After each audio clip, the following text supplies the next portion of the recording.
Não, nós queremos conversar com o senhor. Eu sei que o senhor também trata de política, o senhor também não fica restrito à questão militar. Mas eu quero aproveitar o senhor, fazer essa breve janela aqui no Mais Brasil para falarmos sobre o que aconteceu essa semana, nesse final de semana, no Oriente Médio, que foi o bombardeio por drones, mísseis de cruzeiro, mísseis balísticos, tudo quanto foi. Só faltou o sapato que o Irã fez a Israel. 99% desses artefatos foram abatidos ou foram neutralizados. Mas o que se espera agora, o mundo fica preocupado, é o seguinte: isso pode escalar para uma guerra, uma grande guerra. Às vezes começa com um evento banal, né? Como foi o assassinato lá do arquiduque na Primeira Guerra Mundial, o arquiduque Francisco. Agora que estamos todos querendo saber se vai haver reação de Israel. No primeiro momento, Israel disse que ia retalhar. E aí ontem algumas vozes assim, não, vamos pensar, vamos acalmar, porque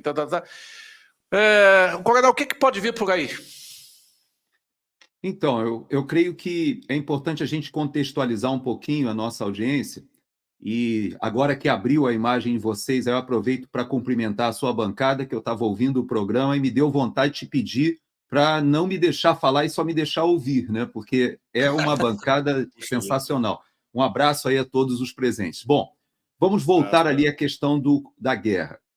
Haverá uma reação de Israel? Com certeza. Essa faz parte da doutrina militar de Israel, sempre responder a todas as agressões. Então, já se sabe que haverá algum tipo de resposta militar. E, ao contrário do que você talvez tenha minimizado ali, esse tempo em que o gabinete de guerra se reúne e toma a decisão, eles não estão pensando melhor, vamos ver, não é bem isso. O que acontece na região é que foi o primeiro ataque em décadas, em 30, quase 40 anos, em que o Irã ele não reconhece a existência do Estado de Israel e ameaça utilizando os seus proxies, né? Ou seja, aqueles países ao redor de Israel que são aliados do Irã para fazer o terrorismo e os ataques a Israel. Durante muitos anos, essas ameaças eram feitas de maneira indireta. Esse foi o primeiro ataque partido do território iraniano para o território de Israel. Então, é muito importante a gente pontuar isso, porque, claro, a gente sabe do ataque do Hamas ali no dia 7 de outubro. Eu fui a Israel fazer a cobertura da guerra, e quem me acompanhou durante aquele período em dezembro e nos programas subsequentes sabe que aquela situação está conectada em alguma forma ao Brasil pela presença do Hezbollah junto ao narcotráfico na América do Sul. Tenho falado bastante sobre isso, mas o Hezbollah está no Líbano e o Brasil tem a maior comunidade libanesa fora do Líbano. E há quem diga, se considerar aí os descendentes, que há mais libaneses no Brasil do que no próprio Líbano. Então, nós temos uma conexão com o que acontece lá, da comunidade sírio-libanesa, até a própria comunidade judaica no Brasil, mas o fato é que até esse final de semana, ou até domingo, todas as ameaças do Irã eram feitas por intermédio do Líbano, da Síria, do Iraque e do Iêmen. Não havia nenhuma ação militar direta do Irã contra Israel. E dessa vez não foi somente uma pequena ação, pelo contrário, foi uma ação gigantesca com a utilização de 3 vetores diferentes. Foram utilizados foguetes, mísseis balísticos, mísseis... eu vou dividir os mísseis balísticos em mísseis balísticos e mísseis de cruzeiro, depois eu explico. E também foram utilizados os drones. E qual era a expectativa do mundo em relação a esse assunto e até dos iranianos? Eles exploraram isso lá, inclusive na China também, que tem uma imprensa mais controlada, houve muita expectativa de que esse ataque pudesse realmente mostrar a fragilidade do sistema de defesa israelense. E foi o contrário. As declarações de Israel foram todas no sentido de informar a comunidade internacional que Israel se defendeu com a ajuda de seus parceiros. E aí é o primeiro problema que eu levanto quando você me pergunta se há possibilidade da escalada de uma guerra regional. Claro que existe, mas nós não podemos esquecer que o principal problema do Irã em relação a Israel hoje não é nem a capacidade militar, mas é o seu combate, conflito histórico com os sunitas. Então, veja que o Irã, quando fez esse lançamento desses artefatos, ele avisou que qualquer país, inclusive os muçulmanos, que permitisse a utilização do seu espaço aéreo para a resposta ou para a defesa de Israel, seria também considerado alvo. E quem eu estou falando exatamente? Jordânia e Arábia Saudita. Se nós olharmos ali, nós vamos perceber que as bases militares americanas que estão no Golfo Pérsico e até dentro da Jordânia, dessas bases decolaram caças e dessas bases foram abatidos vários dos vetores, sejam drones, sejam mísseis de cruzeiro. E eu aproveito agora rapidamente para fazer essa distinção para a nossa audiência. Os foguetes que foram lançados do sul do Líbano, ali pelo Hezbollah, alguns até de território do Iraque, da Síria, esses foguetes são interceptados pelo Iron Dome de uma forma sensacional, com o uso de inteligência artificial. É uma coisa impressionante. Eu fui e visitei as baterias do Iron Dome. Só que o que foi utilizado dessa vez não foram foguetes apenas, mas foram mísseis de cruzeiro, ou seja, aqueles mísseis que navegam, eles navegam inclusive a baixa altitude para chegar ao alvo, trazem uma carga explosiva muito grande. Para abater esse tipo de míssil de cruzeiro e os próprios drones que são utilizados na guerra da Ucrânia, que são drones iranianos, muito sofisticados, são chamados de drones kamikazes, porque você controla com joystick de longe e leva até o alvo. Inclusive, teve um deles que ficou preso numa rede de alta tensão no Iraque, porque eles voam baixo para fugir dos radares.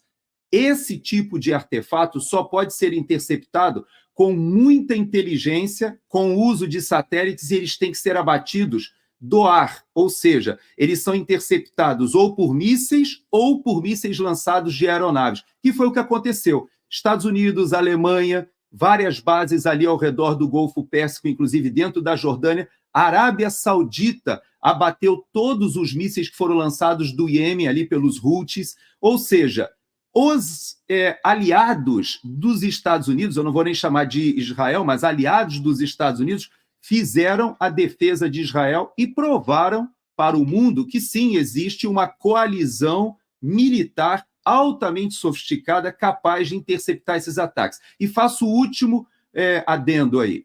Israel utilizou o Arrow 3. Esse sistema, ele consegue abater os mísseis, esses sim, os mísseis balísticos, que são com cargas explosivas e ogivas muito poderosas, que fazem trajetórias que saem da atmosfera terrestre e vão cair no território de outro país. Lembre que o Irã é muito longe de Israel, ele tem que fazer um deslocamento grande, por isso ele faz essa trajetória que sai até da atmosfera para cair no outro país. Esses mísseis foram interceptados pelo Arrow 3 e foram abatidos na sua trajetória, alguns deles, inclusive, fora da atmosfera.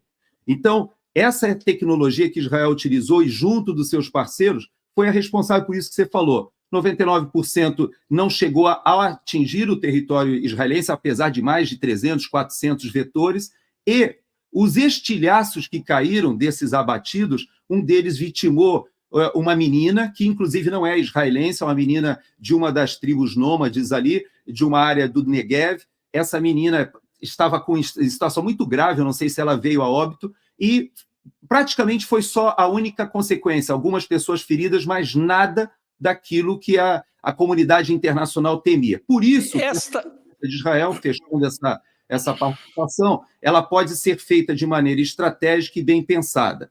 Depois, num segundo momento, eu posso falar para vocês os cenários que a inteligência do mundo está levantando. Ô, Coronel, a primeira pergunta que eu faço, depois vou franquear aqui para os nossos convidados, esse bombardeio do Irã seria uma resposta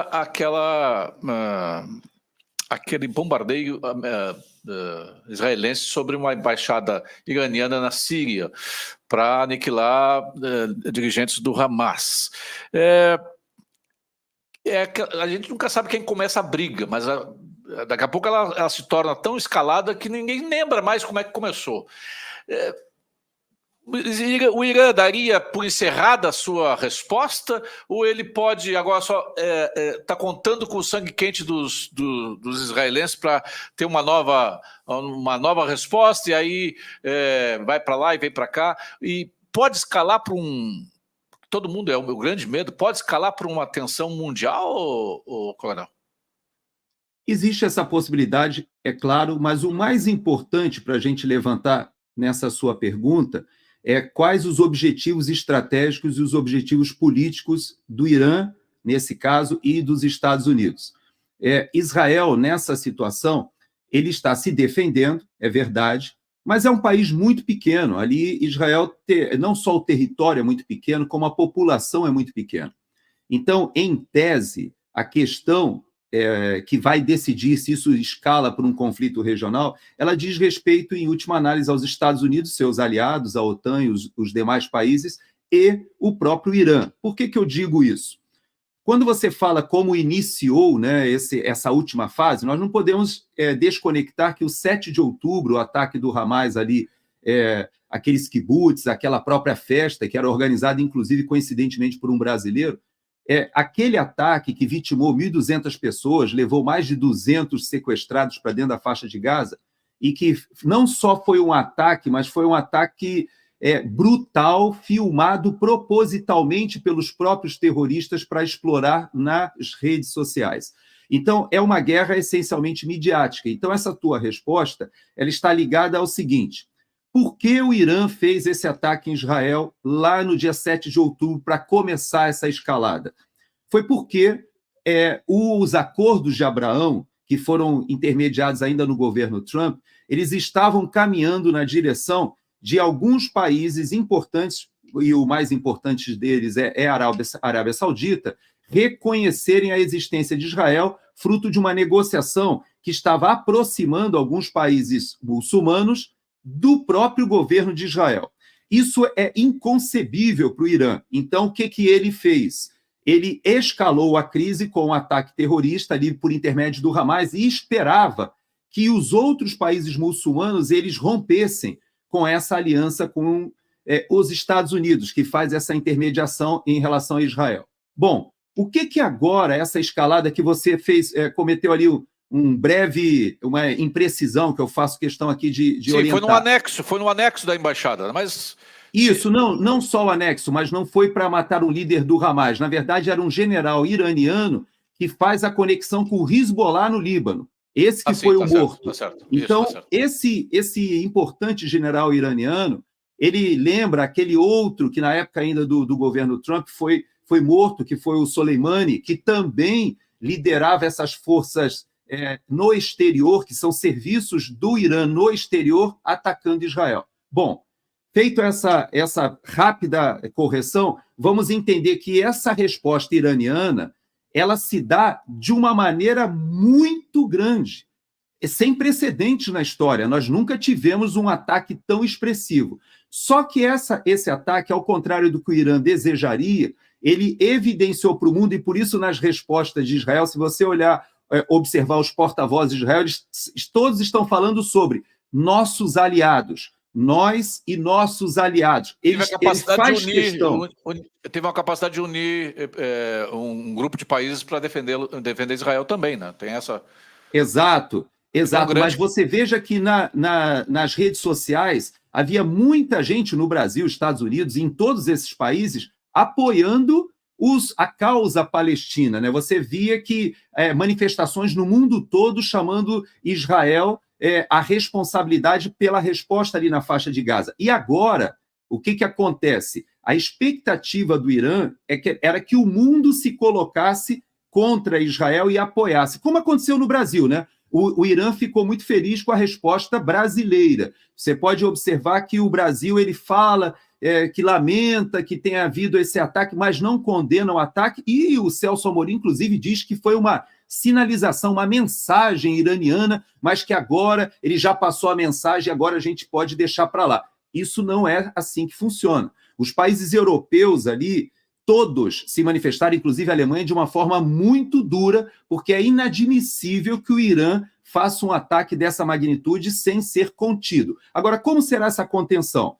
Os serviços de inteligência do mundo todo, eles já tinham levantado há 2 anos, 2 anos e meio, que Israel faria um ataque chamado, né, preventivo a alguma instalação de enriquecimento de urânio dentro do Irã. Já é conhecida, a inteligência já sabe qual é o percentual de enriquecimento de urânio que o Irã já faz ilegalmente, ou seja, à revelia do que a comunidade internacional autoriza. O Irã já diz possuir capacidade, pelo menos, de algum tipo de artefato nuclear, e isso preocupa a inteligência de Israel já há bastante tempo. É possível que essa resposta seja uma resposta pontual em uma dessas instalações. Essa é a expectativa. O problema é que esse tipo de ataque pode ter efeitos radioativos, pode ter efeitos sobre a população.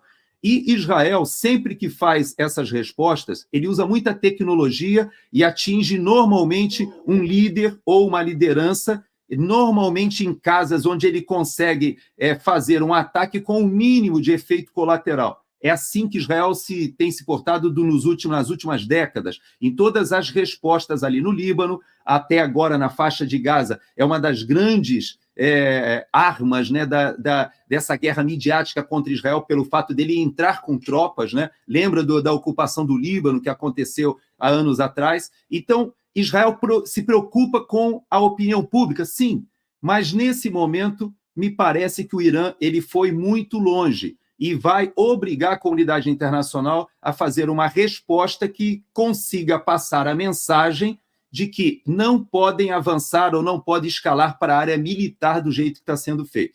Bom, o que vai acontecer? Não sabemos ainda. O que a gente pode olhar para trás é assegurar que Israel nunca deixou um ataque sem resposta, então alguma resposta haverá. E o que nós percebemos é que aquele apoio que estava sendo feito meio velado, meio envergonhado de muitos dos países, até aqui nos Estados Unidos, nós estamos em ano eleitoral, o presidente Biden ele fazia questão de tentar jogar com o Partido Democrata, com seus eleitores, dizendo que ele instava Israel para ser mais comedido ali nas suas operações militares ali na faixa de Gaza. Me parece que agora, com essa ação do Irã, esses países todos saíram dessa posição mais discreta. Agora, a pergunta última é que a gente não sabe responder, qual é a intenção e o objetivo político do Irã. Pode ser que ao Irã interesse essa escalada do conflito regional. Resta saber se eles estão preparados para receber uma resposta, particularmente dos Estados Unidos. Porque quando a gente fala de Israel, ali na região, na verdade, quem tem o controle do espaço aéreo, o controle satelital, o controle de muitas bases aéreas, bases navais, inclusive bases terrestres, em toda a região, na Síria, no Iraque, na Jordânia, até ali no Golfo Pérsico, é o centro, né, do comando central da esquadra, que tem porta-aviões, submarinos nucleares com ogivas. É uma concentração enorme de armamento ali, e é óbvio que há uma disparidade muito grande com o Irã. O que vai acontecer, nós vamos observar agora. O deputado Gustavo Vitorino gostaria de fazer uma pergunta, coronel. Coronel, boa tarde. Parabéns pela exposição, foi muito elucidativo, mas eu queria levantar uma questão para o senhor. Até que ponto, particularmente a Rússia, a China não acredito muito não, mas até que ponto a Rússia pode estar envolvida e de mãos dadas com o Irã? Se não, vejamos, os caças iranianos são russos. A Rússia é o maior comprador do Irã desses drones. Eles têm uma troca militar não apenas de equipamento, mas também de tecnologia. Eu queria levantar essa questão para o senhor. Até que ponto a gente poderia, no caso de uma resposta mais agressiva de Israel, entender que a Rússia poderia entrar nessa guerra, fazendo o que os Estados Unidos fez, por exemplo, porque no porto de Haifa tinha 2 cruzadores americanos.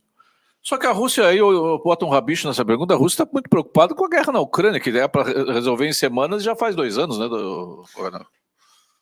Não tenha dúvida. Essa sua observação final, ela seria a introdução da minha resposta. A pergunta é saber até que ponto a Rússia teria capacidade logística de ser uma peça preponderante nesse cenário ali no Oriente Médio. Porque uma coisa é essa aliança que você levantou muito bem, que existe, a aliança militar russa e iraniana é muito conhecida, particularmente na indústria bélica, mas o fato é que a Rússia hoje ela está no meio de uma campanha militar que está saindo do inverno, aqui no hemisfério norte, né, eu falo dos Estados Unidos, e ingressa numa fase de combate ali na Ucrânia, de consolidação da manobra, né? Basicamente, hoje, a Rússia ela precisa resolver a questão da Ucrânia de modo a não retroceder nas suas conquistas territoriais, particularmente na área do Donbás e ali na área do Mar de Azov, que vai desde a Crimeia até ali o Donbás. Para manter essas posições, eles hoje ameaçam cortar toda a passagem da Ucrânia ao Mar Negro, ou seja, avançando para Odessa. Essa é uma operação muito complexa, a OTAN já disse que não admite, e dificilmente a Rússia conseguiria abrir uma outra frente para auxiliar o Irã. Vou além. A Rússia ela só tem uma base militar próxima do local que fica na Síria. Essa base ela já opera dentro da Síria com uma grande coordenação aérea para não entrar em conflito com os caças americanos.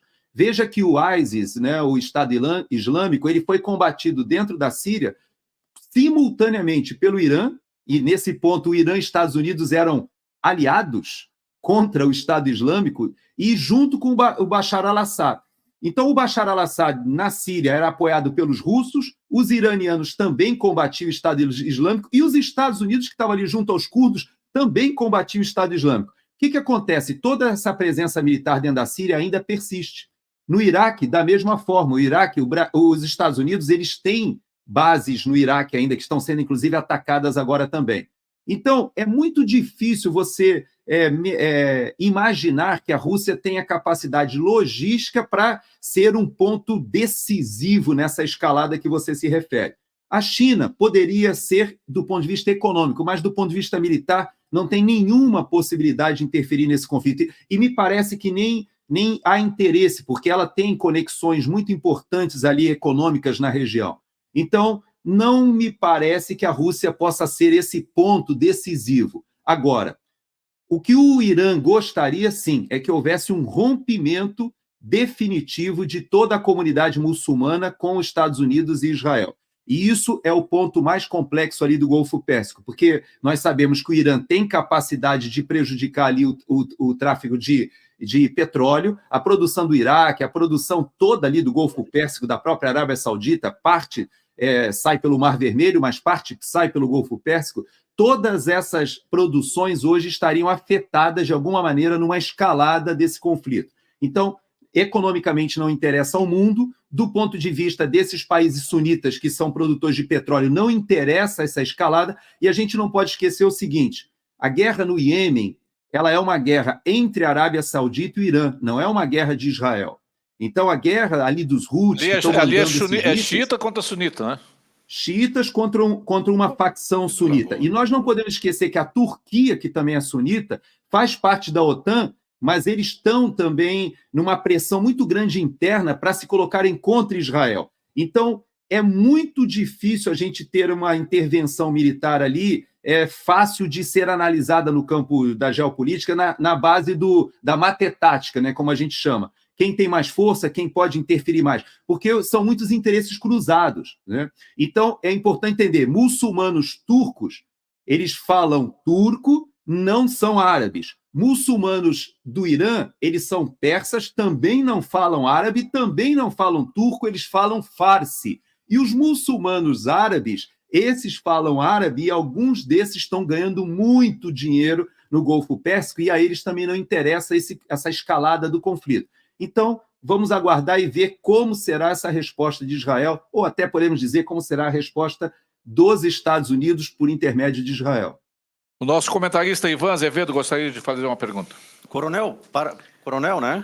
A patente? Coronel Gerson Gomes. Coronel Gerson, primeiro, parabéns pela aula que o senhor nos dá aqui. Didaticamente, muito bem apresentado o cenário, fico feliz de ouvir, é um privilégio. Eu vou fazer na verdade não é exatamente uma pergunta, mas um comentário, eu gostaria que o senhor fizesse um comentário sobre isso. O papel do Brasil. O Brasil, como nós sabemos, deu o voto de Minerva para a criação do Estado de Israel, há décadas atrás. Portanto, estabeleceu um laço afetivo, se não político ou geopolítico, com o povo israelita. E aí agora nós estamos assistindo um episódio, e aqui eu aponto a questão. Em janeiro, salvo engano, 2 navios militares do Irã estacionaram no Rio de Janeiro. Não sei se já foram embora ou ainda estão lá. Então, o presidente Dilma, no seu último mandato, convidou e recebeu no Brasil Ahmadinejad, o então líder iraniano. O Lula levou o Irã para o BRICS, né? O Lula, exato, tentou levar o Irã para o BRICS. O que isso repercute no Brasil? Porque o Brasil está tomando uma posição geopolítica aí ao lado dessa ofensiva do Irã e deu guarida para navios militares, que tem restrições. Os americanos restringiram a presença de navios militares do Irã aqui nas águas do Atlântico, e o Brasil recebeu. Quer dizer, o que vai acontecer com o Brasil nessa questão toda aí? Bom, você coloca o que vai acontecer com o Brasil, e eu gosto muito dessa sua pergunta dessa maneira, porque quando a gente fala o que vai acontecer com o Irã, o que vai acontecer com o Brasil, o que vai acontecer com a China, todas as vezes que a gente denomina um país, passa a impressão de que nós estamos falando da sociedade daquele país, e quando nós estamos falando, na verdade, do poder político que circunstancialmente está no poder. Então, está no governo. Então, quando a gente fala, por exemplo, do Irã, aqui nos Estados Unidos nós temos uma comunidade iraniana, que aqui a gente chama de Persian, de persas, gigantesca. No Vale do Silício, na Califórnia, eles estão em toda a indústria de alta tecnologia, eles estão dentro das fábricas de semicondutores que trabalham para a indústria de defesa aqui dos Estados Unidos.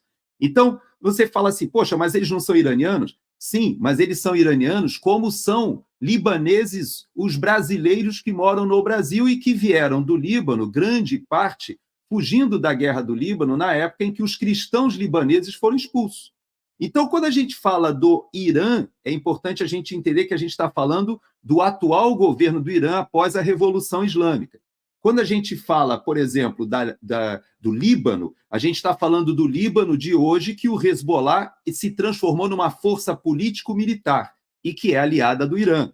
Quando a gente fala hoje dessa sua resposta do Brasil, o Brasil, a sociedade brasileira, ela tem ligações, como você lembrou, desde o nascimento do Estado de Israel, desde 47, 48, quando em 47 é feita pelas Nações Unidas uma proposta de divisão entre judeus e árabes, e essa proposta foi aceita pelos judeus e que se antecipam e criam o Estado de Israel em 48, e ali as guerras sucessivas de independência, depois a cada década teve guerras, né? Nós tivemos ali no Suez, que o Brasil, inclusive, enviou tropa ali para a Península do Sinai, na época do problema no Suez, na década de 50, depois 60, a Guerra dos 6 Dias, depois, na década de 70, o Yom Kippur, e depois guerra no Líbano, etc. A gente nunca teve uma paz duradoura ali, porque havia uma escalada dentro da Guerra Fria, causada por essa guerra entre Estados Unidos e União Soviética. Mas agora, como você bem lembrou, nós estamos num momento diferente, meio multipolar.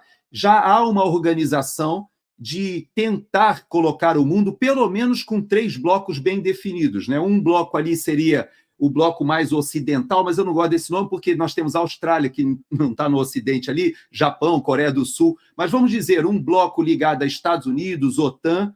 Existe um outro grupo mais ligado à Rússia, China e várias das suas propostas ali, e aí o Irã entra nesse grupo, e nós temos um outro grupo islâmico com uma proposta geopolítica própria. Então, esses 3 grupos grandes, eles, de uma certa maneira, interessam a política internacional do Brasil. Infelizmente, o Brasil hoje ele opta por se afastar desse bloco com quem nós temos conexões culturais, conexões comerciais muito fortes também. A gente fala muito do comércio com a China, mas a gente esquece que toda a parte científico-tecnológica do nosso parque industrial, ele ainda é muito conectado com os Estados Unidos e com o próprio Ocidente. Até a indústria de defesa, que é a minha área de conhecimento mais próxima. De qualquer maneira, hoje o Brasil ele está alinhado ao Irã, à Rússia, à China em vários dos embates diplomáticos que estão acontecendo no mundo, por uma decisão que é uma decisão que o PT sempre teve, inicialmente ideológica, e agora é uma decisão que restaura aquela ideia do sul global, de tentar se unir aqueles países que devem se antepor ao capitalismo, ao movimento imperialista norte-americano. Esses discursos, eles são retomados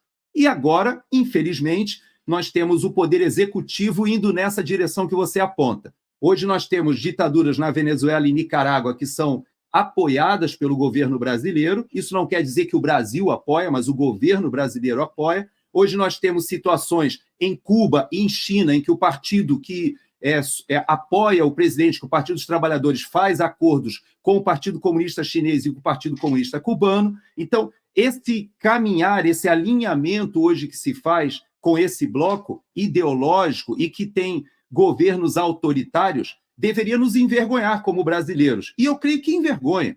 Então, nós não podemos dizer que o Brasil, mas sim o governo brasileiro está indo nessa direção que você apontou, na minha avaliação, infelizmente.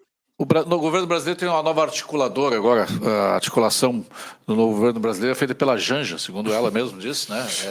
A chancelaria. A nova articuladora do governo. Para encerrar, coronel, só uma última pergunta. O senhor está nos Estados Unidos, o senhor falou sobre o Biden quis ficar meio que neutro, mas aí foi obrigado a tomar uma decisão. O Trump disse essa semana que se fosse ele no governo, não teria acontecido a invasão da Rússia da Ucrânia pela Rússia, não teria acontecido esse bombardeio do Irã a Israel, não teria acontecido o 7 de outubro, enfim, porque o mundo está falta um xerife para o mundo. E aí eu lhe pergunto o seguinte, isso vai ter algum impacto? Os americanos conseguem quantificar, dar peso para isso? Esses inúmeros conflitos no mundo, o americano médio consegue entender que com o Trump não ocorreria, que o Biden está sendo muito frouxo na sua política internacional? Porque a gente viu o Guga Chakra, por exemplo, da Globo News, quando o Biden foi eleito, agora o mundo vai respirar em paz, porque sai o maluco do Trump e tal. O americano médio consegue perceber essas coisas ou não? Isso tem algum impacto sobre a eleição de novembro? Não tenha dúvida que tem impacto, sim. Se o americano percebe, ele percebe como o brasileiro muito mais quando pesa no bolso até do que quando pesa nas questões dos noticiários. Aqui nos Estados Unidos existe a liberdade jornalística de uma forma mais tangível, né? Porque você consegue selecionar a linha editorial. O Brasil, a gente tinha isso até pouco tempo, até com a Jovem Pan fazendo esse contraponto. Infelizmente, hoje nós não temos mais essa possibilidade. Toda e qualquer manifestação jornalística conservadora ou liberal é taxada de golpista, antidemocrática. Estamos, como vocês falaram na primeira parte do programa, com instituições, particularmente do Poder Judiciário, aparelhadas e sem reação institucional a esse avanço, né, que foi acontecendo. Mas aqui nos Estados Unidos, a população percebe algumas coisas. Primeiro, ao contrário do que você falou, o americano ele não vê que o Trump era o xerife, pelo contrário. O que o americano hoje reconhece é que o presidente Trump foi o primeiro presidente dessas últimas décadas que não escalou algum conflito internacional para garantir a sua reeleição. Pelo contrário, o que o Trump fez foi ele desescalou essas tensões com uma presença diplomática militar muito diferente do que vinha sendo feito no passado. Lembremos que, por exemplo, ele foi ali entre a Coreia do Sul e Coreia do Norte e foi lá apertar a mão lá do gordinho ditador norte-coreano. Ele foi, e realmente foi um vetor de contenção até mesmo da Rússia, porque ele era muito pragmático. Ele foi à OTAN e disse, olha, vocês estão comprando gás, vocês estão com 60% aí na Alemanha, com o Nord Stream 1, Nord Stream 2, vocês estão se colocando dependentes energeticamente da Rússia, então como é que vocês querem que eu gaste todo esse dinheiro para proteger vocês se vocês não os consideram inimigos? Então ele era muito pragmático. Então quando ele diz que não haveria guerra da Ucrânia, eu até creio que eu entendo o argumento dele. Não é um argumento só de retórica. O que ele quis dizer é que ele teria imediatamente ido direto falar com Putin para dizer qual é o seu problema, é o avanço da OTAN, então nós vamos parar o nosso avanço até certo ponto, porque ele já tinha dito que não concordava com o investimento americano excessivo na OTAN se os próprios europeus estavam indo na contramão da sua política energética. Então, você vê que ele gostaria de tirar as tropas do Oriente Médio e mandar para a área da China, para a área ali do entorno do Pacífico. Então, ele tinha toda uma concepção geopolítica diferente. O americano consegue entender isso? Consegue ver a vergonha que foi a saída do Afeganistão, que foi talvez a página mais vergonhosa na história dos Estados Unidos desde o Vietnã? Consegue entender isso. Mas o que o americano mais percebe é que a economia dos Estados Unidos está passando por uma fase de desafios futuros muito difíceis de serem equacionados. E talvez por isso as pessoas hoje consigam sobrepujar aquela rejeição estética, talvez, que tiveram ao Trump. O que aconteceu aqui nos Estados Unidos foi muito parecido com o Brasil. Eu espero que o brasileiro também hoje consiga fazer essa comparação entre o que seria um governo Bolsonaro-Guedes, com aquela proposta, do que seria, como aqui nos Estados Unidos, com 2 anos de diferença, a sociedade discute e debate como seria o mundo e os Estados Unidos se tivessem reeleito o Trump. Então, essas forças que se uniram para derrubar o Trump são as mesmas forças que se uniram para derrubar o Bolsonaro. Não nos iludamos de que isso é uma questão interna nossa. Existem forças muito grandes internacionais que orquestram o mainstream jornalístico, por exemplo, e por isso eu quero terminar minha participação aplaudindo o esforço de vocês para que a gente fure essa bolha que, infelizmente, não cobre os temas da maneira adequada, não informam a população brasileira. Tá certo, Coronel Gerson Gomes, foi uma aula. Eu lhe agradeço pela aula magna aí que o senhor nos deu. Esperamos que o mundo fique mais...